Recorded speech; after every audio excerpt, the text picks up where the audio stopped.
লোহিত সাগরের শান্ত জলের উপর এখন যেন আগুনের ছায়া। আকাশে উড়ে বেড়াচ্ছে ক্ষেপণাস্ত্র, সমুদ্রের বুক চিরে ছুটছে যুদ্ধজাহাজ। এক পাশে ইয়েমেনি বিদ্রোহীরা, আরেক পাশে ইসরায়েলের যুদ্ধবিমান। এই দৃশ্য এখন আর কোনো কল্পনা নয়, এটাই বাস্তব। ইসরায়েলি সামরিক বাহিনী জানিয়েছে, ইয়েমেন থেকে ছোড়া একটি ক্ষেপণাস্ত্র থামাতে তারা নিয়েছে প্রতিরক্ষামূলক ব্যবস্থা। এর কয়েক ঘন্টা আগেই ইসরায়েল একটি সামরিক নৌ হামলা চালিয়েছে ইয়েমেনের হোদেইদা বন্দরে। প্রতিক্রিয়া যেন ডেকে আনছে প্রতিক্রিয়াকেই। এই চক্রে জড়িয়ে পড়ছে গোটা লোহিত সাগর অঞ্চল, এমনটাই জানিয়েছে ওয়াই নিউজ।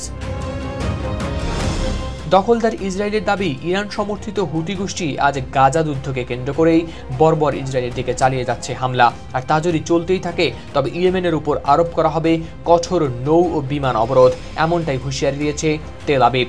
তবে মঙ্গলবারের হামলায় ক্ষেপণাস্ত্রটি ঠিক কোথায় আঘাত এনেছে কিংবা সেটিকে প্রতিহত করা গিয়েছে কিনা সে বিষয়ে এখনও নির্দিষ্ট কোনো তথ্য দেয়নি ইসরায়েলি বাহিনী। তাদের মুখপাত্র শুধু বলছেন, হুমকির মাত্রা অনুযায়ী প্রতিক্রিয়া জানানো হচ্ছে ও আকাশ প্রতিরক্ষা ব্যবস্থাও রাখা হয়েছে সক্রিয়।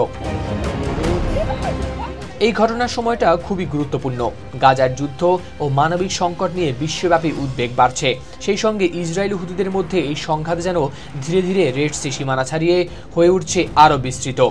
2023 সালের শেষ দিক থেকে হুতি গোষ্ঠী পশ্চিমা জাহাজ ও ইসরায়েলমুখী বাণিজ্যিক নৌবহরের উপর চালিয়ে যাচ্ছে একের পর এক হামলা। তারা বলছে, যতদিন গাজায় অভিযান চলবে ততদিন চলবে তাদের এই প্রতিরোধ ও প্রতিক্রিয়া। হাওলাদার শামীম, RTV।